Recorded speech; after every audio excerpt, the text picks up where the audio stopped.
The really fun introductory exercise where you're in a group of people and you don't necessarily know everyone there. And so everyone has to go around in the circle and introduce themselves. You know how as soon as this starts, you immediately start thinking, okay, what is my name? Do I have a fun fact about myself? Do I do things? What is my job? How would I describe what I do? Oh no. And so you've spent most of the time not listening to anything anyone else has said. Like maybe you kind of picked up on a couple of new people, but really you're just panicking because all of a sudden there's a surprise talk you have to give. Yeah. Most people, when they think about talks, they probably think about something big, like a TEDx talk, but really, talks come in all shapes and sizes. And for most of us, they make us nervous, no matter what shape and size they come in. And that's okay, and that's normal. And also, we can get better. So I'm super excited to bring you a couple episodes. I'm going to do a two-parter. The first one is talks or performance, and the second one is how to get past the nerves. And this is almost certainly not the last time I'm going to talk about talks. If there's other things you want to have me address, you have questions about, please reach out. You can send me DMs on STEMdenity at Instagram. Before we dive into the episode, I would like to note that this episode and this podcast is not affiliated with my research and teaching roles at Colorado State University, but it is a strong part of my belief that we can all vector ourselves towards jobs that we love, towards jobs that we enjoy going to, if not every single day, most days. And finally, if you are working on building up your team of people around you, and you feel like I could be potentially a good part of your team to help out, right? Finding your most awesome STEMdenity identity, please reach out. I have a free 30 minutes work audit call. There's a link in the show notes for the scheduling. We can talk about your biggest work blockers right now. We can try to figure out what are some things, ways to move you towards the job that you want, the career that you want, and the person that you want to be every day when you show up to work. Let's dive in. We got cool jobs. We do cool things. Our work should be magical. Welcome to STEMdenity. I'm your host, Anna Hodshire. We work really hard and our jobs shouldn't suck. Let's dive in. I love giving good talks. I love it so much. Guys, let me tell you a little secret that you're going to hear this and you're gonna be like, yeah, okay, that makes sense. But giving a good talk in science and engineering, especially at, say, scientific conferences, seminars, if you're in academia, webinars, that kind of thing. Guys, the bar is not high. Okay, I am not the best speaker. I am all right. I talk a little too fast. I know this about me. Sometimes I get a little derailed and I don't tie things together nicely. Sometimes I don't explain complicated concepts as well as I could. And yet, at this point in my career, literally every time I give a talk, I could even just be hosting a panel. People come up to me afterwards and they're like, hey, that was really good. Hey, that was my favorite part of the conference. And I'm just like, thanks, guys. I really appreciate that. That's so kind of you to say. That's so wonderful for you to hear. And yet, there's a little voice in my head going, yeah, because most of the talks here are not good. Okay. And I'm not saying anything against anyone else giving those talks that are not that great in terms of who they are as a person and in terms of who they are as a scientist, an engineer, mathematician, right? In fact, if anything, I would say most of the people in the room are probably out there grinding a lot harder on the science, math, engineering than I am. And also, they are not very good at communicating what they're doing. And I think there's a lot of reasons for that. But frankly, today, part one, talks are a performance. And I say this is part one because this is going to be part one of N, right? I'm not even sure how many episodes I'm going to have over time about giving good talks because I think this is so freaking important. And I'll dive into in a sec why I think this is so freaking important.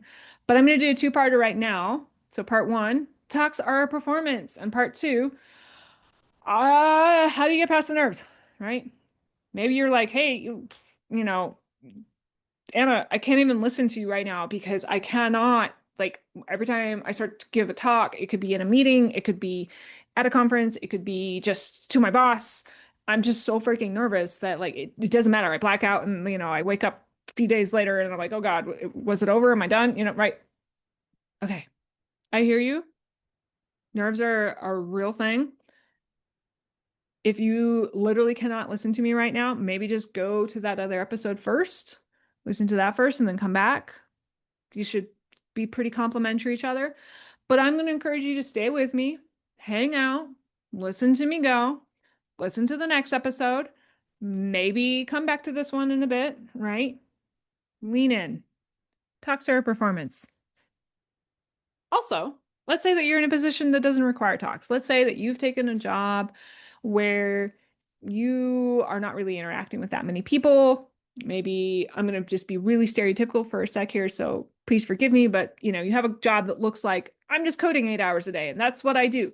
And you're really freaking good at that, and that's amazing, and I love that for you. And also, I suspect that many of the people who are gravitating towards this show are gravitating towards this show because they want to say something. They have something inside of them to say, and that they know that their STEM identities are going to come out better and better through being able to communicate to others.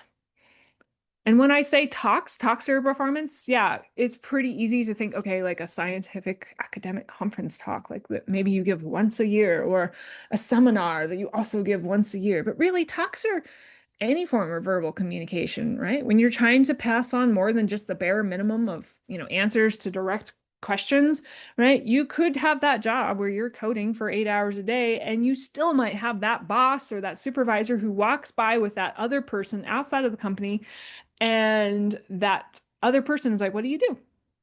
Right? And sure, you could give some shitty, quick answer that is not particularly helpful. And then that person that asked you your question is not really going to remember you, and they're going to walk on. And then maybe for some reason you need a new job in 3 years and you seek out that person, and that person might just be like, I don't remember you. Like, I don't know. But what if you gave a really great answer? What if you just sort of, you popped your head up, you looked alive, you took a beat, you engaged, you had a little conversation, you reach out in 3 years when you need that new job, that person might be like, oh yeah, hey, haven't thought about you in a while, but it was a good conversation we had. Let's talk. How can I help you out? Right? So that's one piece of why I think it matters. Like, I literally am pretty sure that I've gotten jobs by giving good talks. I'm pretty sure that I have gotten jobs by people just going to one of my talks and being like, oh, okay, she's got a decent personality. I would give her a chance. I would talk to her more. She seems lively and interesting. Good talks make you memorable. And we should want to be memorable, right? We shouldn't want to be forgotten, because you don't know what's going to happen in your life. You might have landed in what you think is your forever job, and then your forever job is gone. And be gone for many reasons, right? Maybe you started in a company and the company did a reorg and your division no longer exists. Maybe you're in academia and all of a sudden your group lost its funding, right? That's a real thing, especially in 2025 in America. In 2026, I don't know, probably isn't going to be much better. Hopefully it is. Sorry, I shouldn't be so negative, but 2025 has been rough, y'all. Let's be real. I also think it really matters because I've said this before. I'm going to keep saying it over and over and over again, just as that little launch pad of like, hey, like a little idea in the back of your brain to chew on, is that I think science and engineering is in a communication crisis. I think that part of the reason why we're to the point where we're at, where people do not understand why the work that we do is important, why people are not empathetic, why people are not enraged that people, government jobs in the United States are being axed, universities funding is being axed, why people are just like, yeah, that they probably deserve it, is because so many people are so freaking bad at explaining what they do and helping people understand, like, hey, this is why this matters. And this isn't to say that we should all have to strive to become science communication experts where we can all easily talk to the public. But some of us are science communication experts.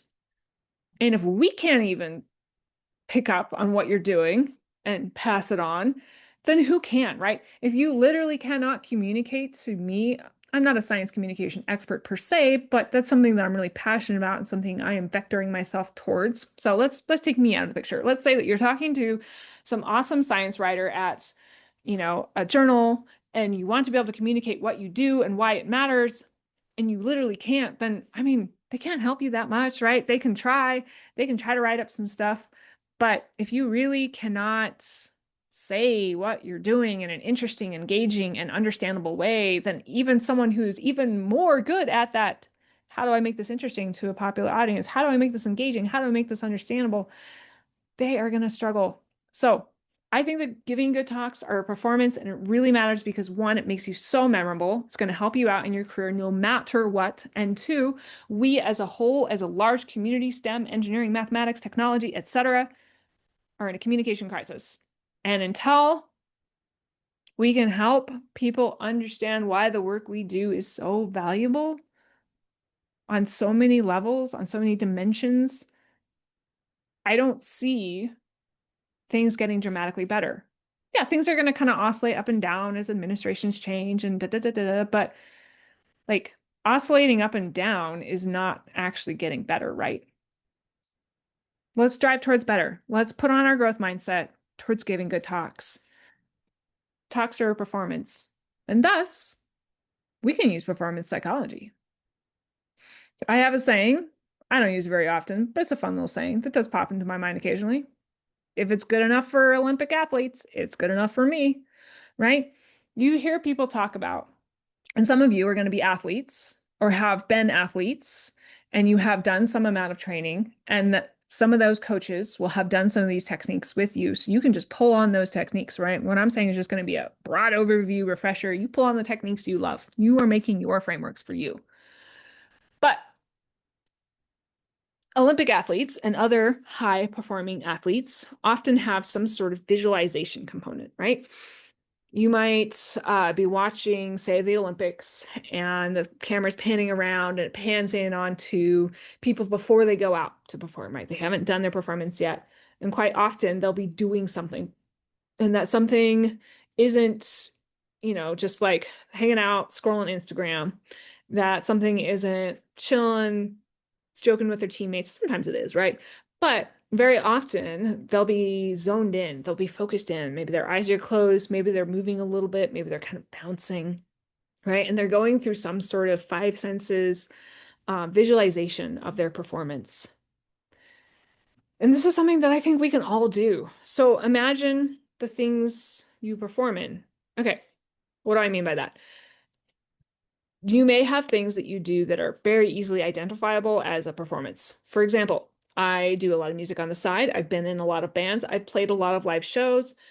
I can pull on the performance things I love to do from those live shows into my visualizations and my feelings, my senses of when I visualize a talk. You might not really perform at all. And so this might be a little bit more of a stretch, a new thing, a challenge. That's okay. Put on your growth mindset. We can do this. Performances are not a mystery. If you have literally never performed anything in front of an audience, including some sort of like team sport or group sport, no worries. Like maybe contemplate great performances, great performers, and start to imagine how they feel. Most of us can somewhat empathize and imagine how someone might be feeling, right? You might not get it right. Maybe you're watching Taylor Swift concert recorded on YouTube and you're like, you know what? I think she feels these five things. Maybe you're totally off. Maybe she felt five completely different other things. It doesn't really matter. What matters is that you're starting to put yourself into the shoes of someone who is performing at a high level. Part of why I really love this performance thing is that you're activating your reticular activating system, your RAS or RAS. I don't know if people say RAS. I'm going to just call it the RAS, reticular activating system. So your reticular activating system is a small part of your brain. It's a neural network, and it plays a strong role in cognitive function. The RAS does a ton of different things, but it's essentially a filter and filter sensory input. So if you look around your room or your walk or your drive or whatever it is you're doing as you're listening to this episode, if you can see, there's so many things that you could see right now. Okay, now look for all the things in your room that are green. All right, all of a sudden, all right, I'm looking for the things in my room that are green. My walls are green. I have a green plant. I have a large blanket on the bird cage that is green. My cat's eyeballs are green. I have another plant that's green. All of a sudden, I'm filtering down to really focus on the green things. And that means that I've pretty much ignored the large basket of laundry with the white basket. There's the laundry over there that I also need to put up. There's some dead leaves on that plant. So there's a white bird in the bird cage, right? All these other things, I filtered them out because I told my RAS, hey man, it really matters right now that you focus on the green stuff. So your RAS is filtering sensory input because there's so much information coming in at us at all given times that, if we brought it all in at once, it would be very bad. And the RAS plays a key role in performance by regulating your attention, your alertness, and your focus. And you can activate this through visualization. And really, the best way to activate this, and I'll link a study to this, is bringing in all of the senses you can. So you might have heard of this five senses reality. So not only what are the words you're saying, but what are you touching? What can you see? What can you smell? What can you hear? And maybe that's a little bit harder to do when you're imagining giving a talk, right? I'm usually not visualizing a talk and thinking, I also smell the gentle scent of someone's perfume in the third row, right? No, I'm not necessarily doing the best job of bringing in my five senses of reality, but when I do these visualizations, I really focus on the words and the movement and the feelings. How am I feeling? And I want to feel confident, excited, positive, engaging. So I focus on those feelings, right? I bring in the best fun aspects of performing as a musician on stage into when I visualize giving a talk. And I don't necessarily sit there and visualize, let's say I have a 15-minute talk. And this could be for a webinar, it could be for a conference, it could be for a meeting, doesn't matter, 15 minutes. I'm not going to sit there and visualize for 15 minutes in a row my talk. No, that's really freaking boring to me. And it is actually not that helpful for me to do the whole thing. I'm going to just visualize little chunks. And these visualizations might just pop out of nowhere. Like I might be walking the dog and all of a sudden I'm like, yeah, I really want to think about how I'm going to say this chunk over here because I want it to land because it matters. Or I bet I could sneak this joke in over here. Now, how would I sneak that joke in over here? Okay, we're going to visualize how this goes. And we're going to visualize the audience reacting positively to this. People do rehearse talks, and it's so important to rehearse talks, especially if you are not as comfortable with giving talks, you're a little bit earlier in your career, you're a little bit earlier at giving talks.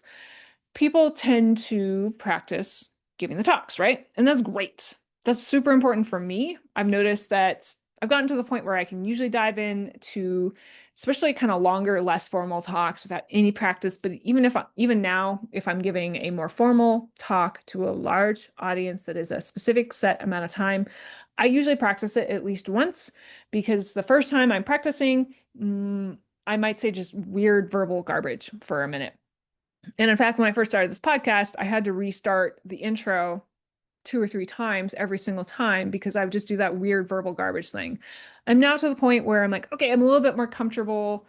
Maybe sometimes I'm going to have to restart. But the last couple episodes I recorded, I didn't have to restart. And I was like, yes, okay, great. Because I don't want to make that a practice, right? If I now am in a practice of every single time I hit record on my podcast, I get 2 or 3 do-overs, then I'm always going to expect 2 or 3 do-overs.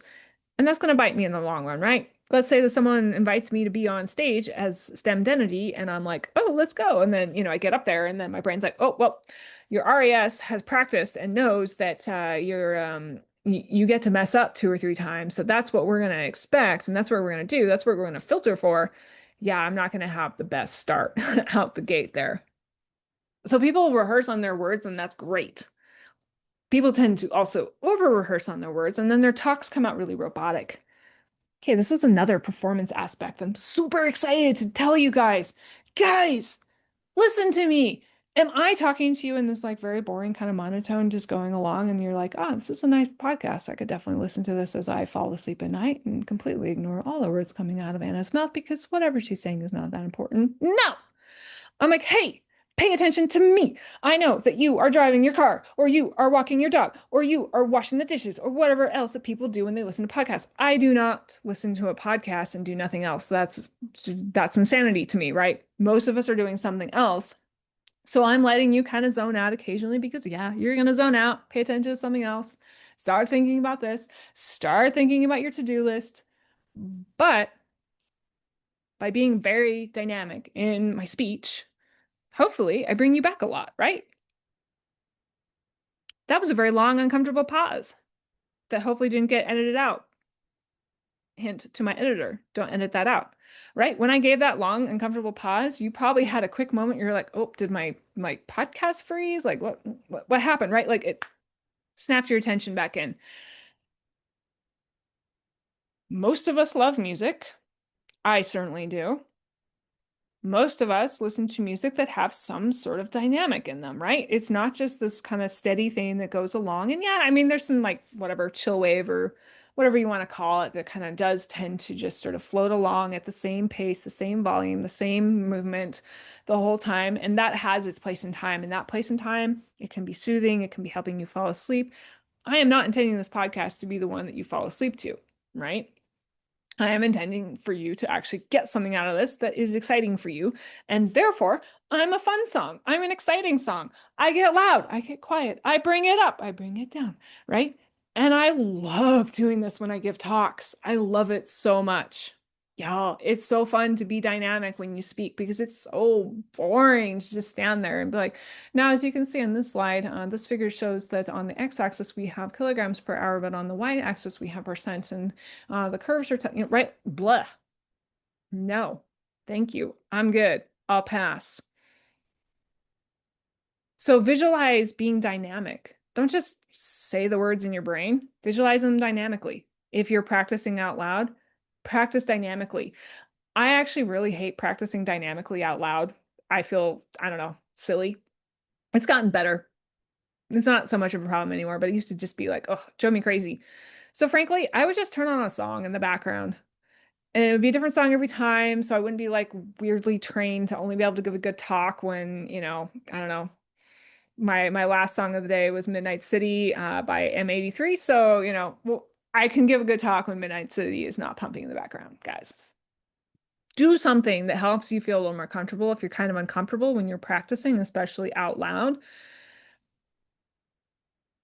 But do practice it, visualizing and out loud.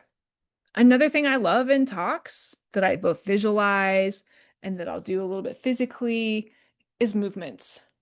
I can't just stand there. I'm a very energetic person and I get a lot of nervous energy when I'm coming into a talk, which is why I'm going to have a whole episode on like, what if you can't get past the nerves, Anna? What do you do?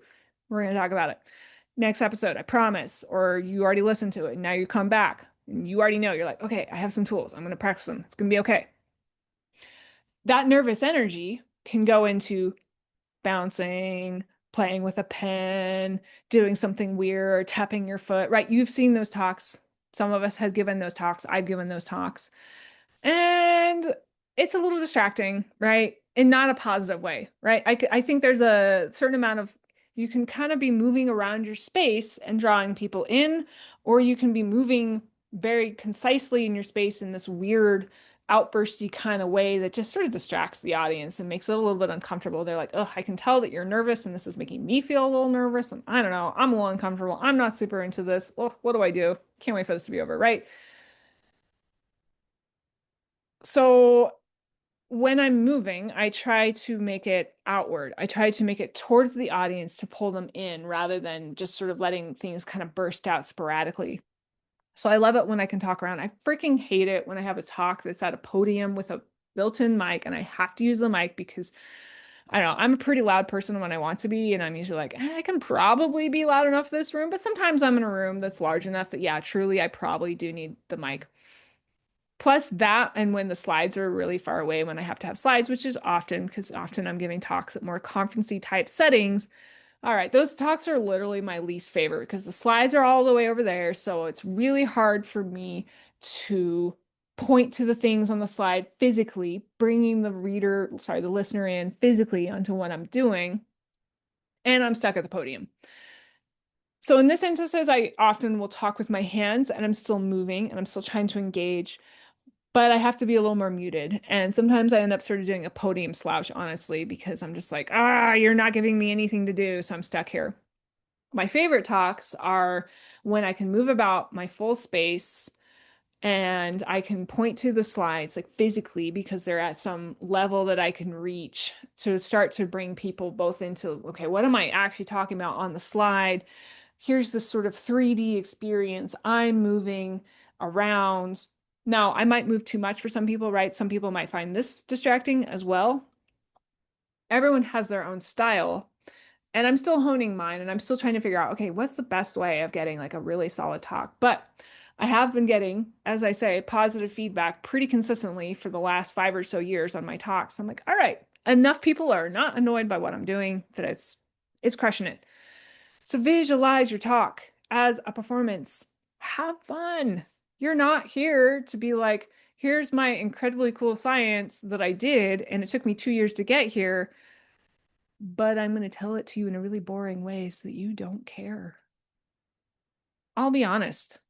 When I go to science conferences, I kind of dread all of the talk sessions, especially the sciencier they get, the less interesting it is. I'm just like, oh my gosh, I am trying so hard to pay attention to you, but you are so boring that I cannot pay attention to you. I do not know what you were saying.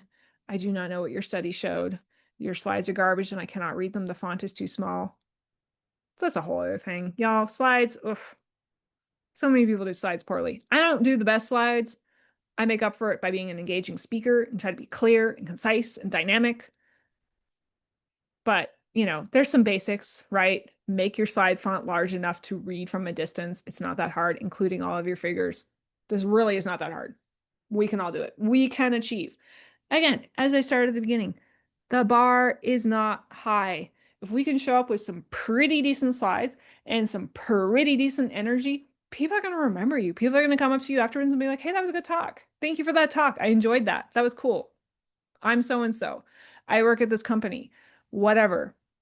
Right?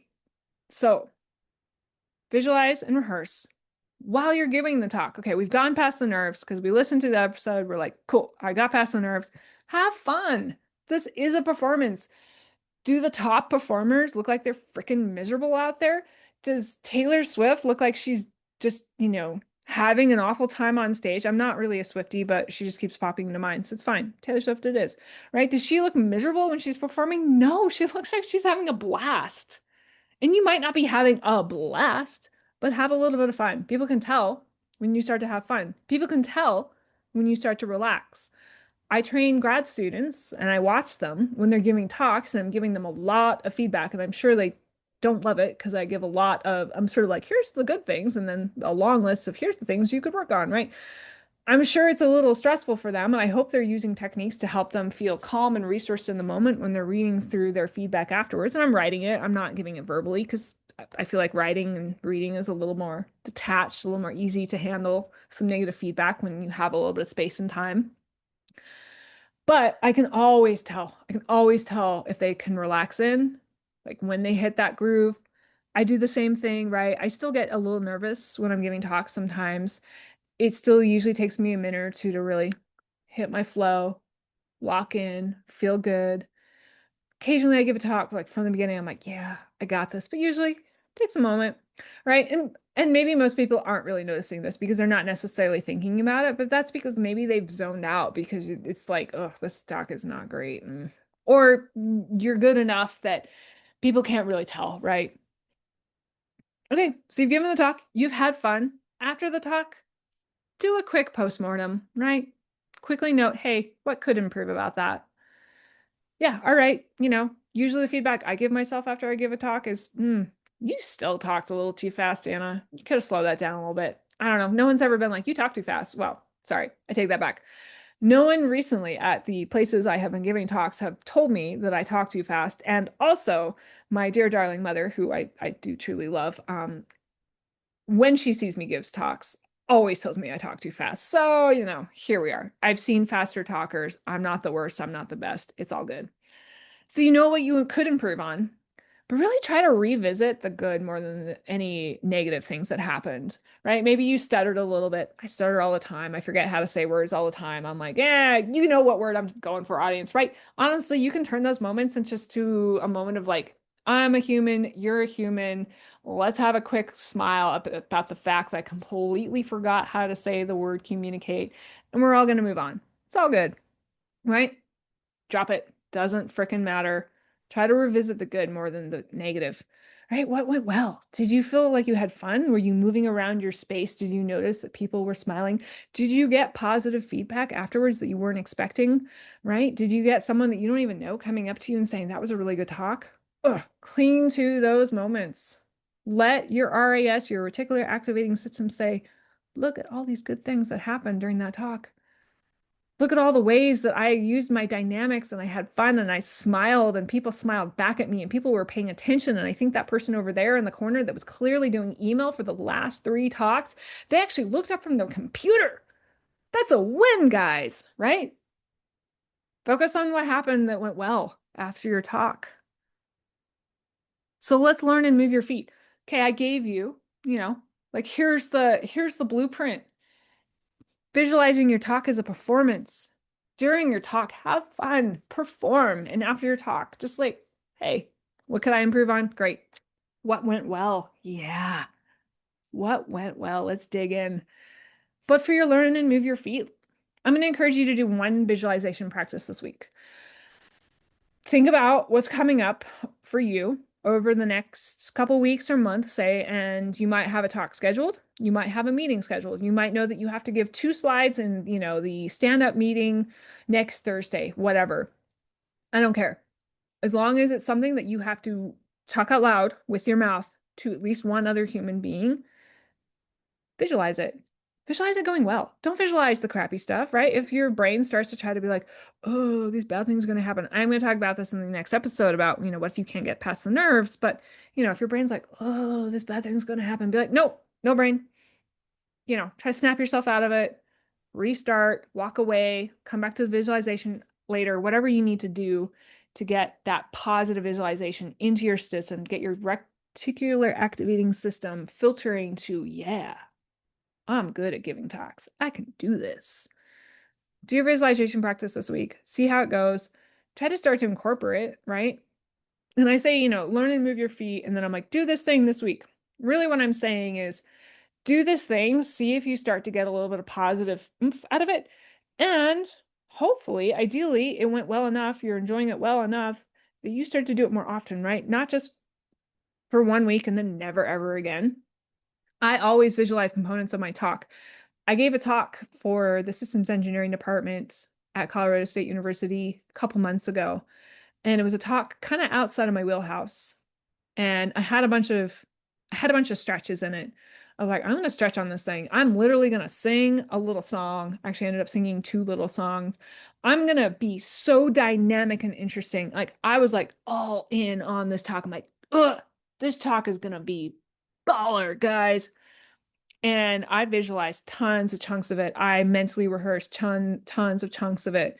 I rehearsed out loud some chunks of it. It was like a 40-minute, 45-minute talk. So I did not practice the whole thing out loud because I was like, I don't have 45 minutes to practice this right now. It went so well. I had a small audience. There were like barely anyone there. I don't care because I can look back at that. It does not matter that there were only a few people there. I can look back and say, yeah, I rocked these pieces that I was a little nervous about doing. And in fact, it's probably a good thing that it was a small audience because I felt even more confident about just showing up and being ridiculous, but in a good way, right? Hopefully. I'm sure some people maybe would watch that talk and be like, she is ridiculous. This is stupid, right? That's fine. That's their opinion. I do not care. What I care is that the people that do care, the people that need to hear the messages, the people that are going to benefit from my energy can be like, oh, cool. Okay. She did that. Nice. Right? I'm learning something. So learn and move your feet. Do a visualization practice this week for something coming up. And hopefully start to incorporate that visualization, that mental rehearsal of a performance into more of what you're doing. Now, as a final note, I do want to note that when I say performance, I mean performance like the fun, cool way, not performance like performative. To me, and this isn't necessarily how everyone interprets this, but to me, performative is very like rehearsed, stock. You can imagine, there's some inspirational speakers out there, we'll say, who every time perhaps you tune into their stuff, it sounds the same, it looks the same. They might be performing and they're doing a good job of it, but it's kind of robotic underneath, right? It's kind of like, ChatGPT is just coming through their mouth, being like, I am saying the same words in a slightly different way, in a slightly different manner, but it's all the same shit. No, that's to me performative. You're just kind of rehearsing through something. You're not really being creative and interesting on the fly. The best performances are when people are like, yeah, I did this new little thing. I wasn't sure how it was going to go, and it worked. Or I did this new little thing and it didn't work, and that's fine. I moved on. Right? I do things in my talks all the time. I'm like, oof, that did not land. No worries. We're going to move on. That's my post-mortem. Hey, that thing, nope, don't do that again. Or do it again, but in a slightly different way, right? Didn't work this first time. It's okay. No worries. Always learning, always experimenting, always vectoring myself towards the life I want, towards the talks I want. So, difference between performance and performative. Performance is creative, it's jazz, it's improv, it's being awesome. Performative is very like robot, rehearsed, all the same, but even if it is dynamic and interesting, it still does not feel very genuine because it's so rehearsed. It's so like, I know exactly how I'm going to answer this question. You could also imagine some politicians are like this, right? Like just kind of slimy, not that fun. No one really wants to listen to those talks. All right, song of the week. So speaking of performances, I have been to some amazing concerts in my life and I'm so grateful. And I currently live in Colorado, so of course we've got Red Rocks Amphitheater, which if you've not been there, it's gorgeous. Look up a picture. It's such a cool amphitheater. And I had the extreme pleasure and honor of seeing Orville Peck at Red Rocks a few years ago. I don't remember what year, but a few years back. And so my song of the week is going to be Dead of Night by Orville Peck. Absolutely gorgeous song. It shows his dynamic range, his voice. Oh, to me, he is the best current male singer out there. Like his range, voice, vocal quality, everything phenomenal. Absolutely love the song. Love Orville Peck. Loved that performance. I hone in, the beautiful things I've gotten to see in my life when I'm performing. How can I contribute to that, even just slightly? So go perform, go kick ass. You can do this. I love you. We'll talk soon. Next episode, how to get past the nerves. We're going to do it. Don't worry about it. Thank you again for listening. Definitely check out that song of the week. Orville Peck is amazing. Super awesome voice. If this episode was helpful, please share with a friend. You can subscribe to this podcast, right, on all of your podcast apps that you listen to. If you leave a review, that's incredibly helpful for other people finding the podcast. You can follow us, STEMdenity, at Instagram, or you can follow me on LinkedIn at Anna Hodshire. The music is also by XSS. That's me on Instagram. All these links are in the show notes. Can't wait to talk to you next week.